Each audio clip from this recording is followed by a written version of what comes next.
The conservative case against Trump. This is fascinating. There are other areas into which we could delve, but I think that this is something. First of all, I got a board full of calls. People still want to weigh in on this issue, but secondly, I'd like to expand it even a little farther. I mean, this Russ Douthat, I'm not sure how he pronounces it. Douthat, columnist for the New York Times. He's talking about Trump, and he says the core of his message was protectionist and nativist, comfortable with an expansive welfare state, bored with religious conservatism, and dismissive of the commitments that constitute the post-Cold War Pax Americana. Now, all that is like stuff that really flies in the face of, quote, modern conservatism. So you've got to ask yourself, what is modern conservatism? And at its core, modern conservatism is essentially a lie, or it's based on a series of fundamental lies. You've got the lie that if you just cut taxes, then the economy will grow and everybody will make more money. And like most lies, it's based on a very small truth that Art Laffer pointed out, which is if you tax somebody at 100% on their income, then the only people who are going to continue to work are the people who just love their work so much that they do it for free.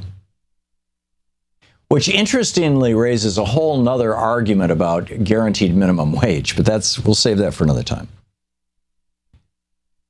But the reality is, and this is California Public Interest Research Group, CalPIRG, released this report on April 15th, on tax day.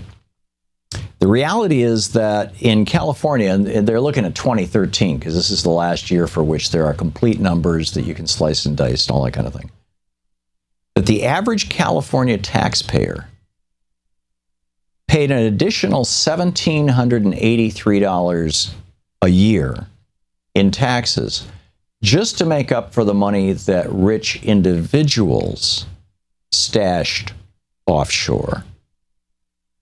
And the average California small business paid an additional $4,827 a year in taxes to make up for the money that big corporations stashed offshore. So here we have a practice which produces absolutely no economic benefit to anybody except the ownership class of stashing money offshore so as to avoid taxation. And all the rest of us have to pick up the taxes. And so the absolute reality is the opposite of what the Reaganites, what is the official Republican line, the Paul Ryan Republican line is, the Sam Brownback line, the Bobby Jindal line. Oh, we're just going to cut taxes like crazy.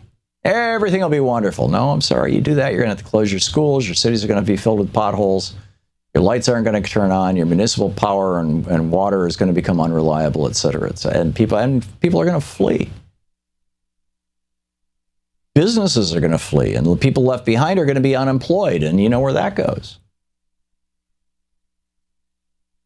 So while Reagan was arguing that if we cut taxes on wealthy people and corporations, that prosperity will follow, in fact, what happens is that, just to use California, you cut taxes on wealthy individuals and corporations, or at least provide them with the tax breaks. And in fact, Congress had an opportunity to close some of those tax breaks just a few months ago and chose instead to vote to keep them. But anyhow, that the average person in California is spending $1,783 a year just to fill the holes left by wealthy Californians stashing their money overseas so as to avoid taxation.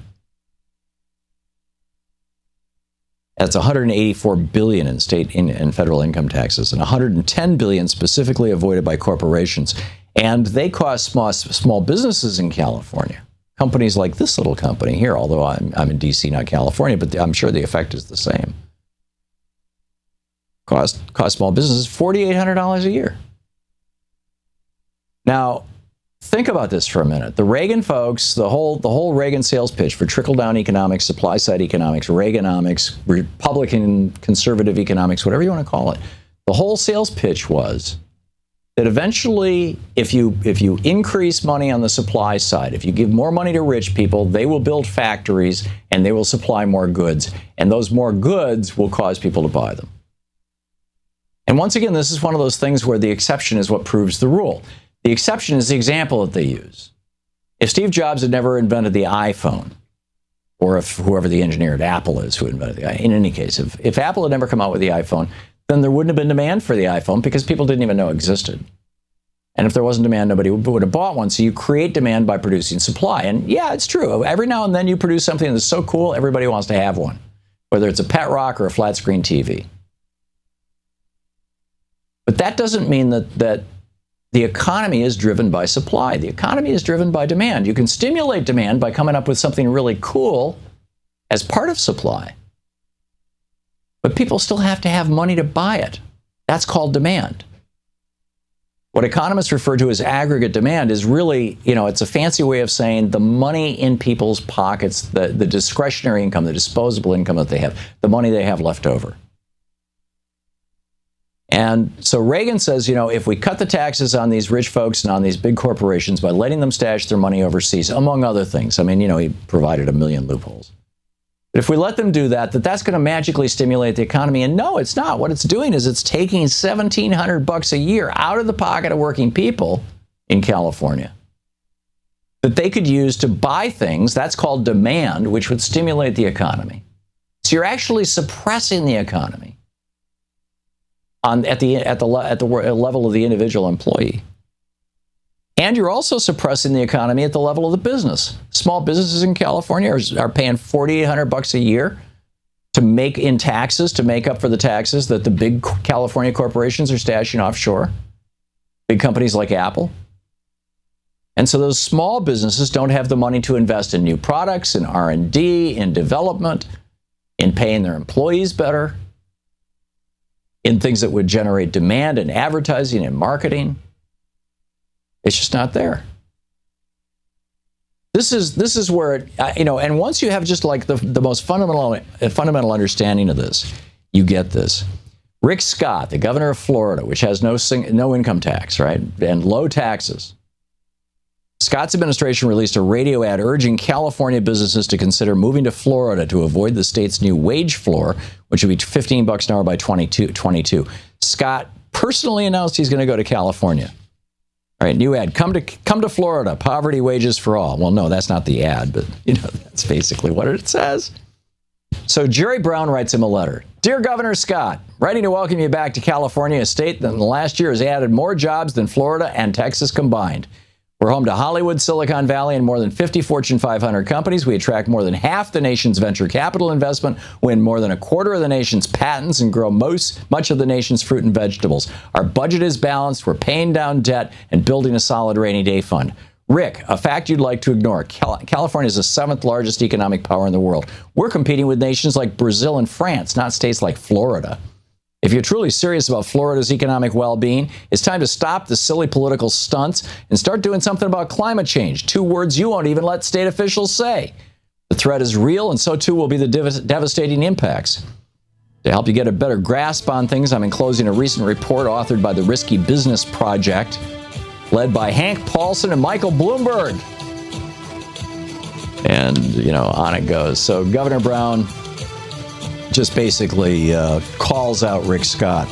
But this is the reality. With those tax dollars, you invest in infrastructure. The infrastructure is the soil in which businesses grow. To watch more clips from our programs, hit the Watch More Videos button over here. And please be sure to hit the handy-dandy subscribe button so you'll always be up to date. Tag, you're it.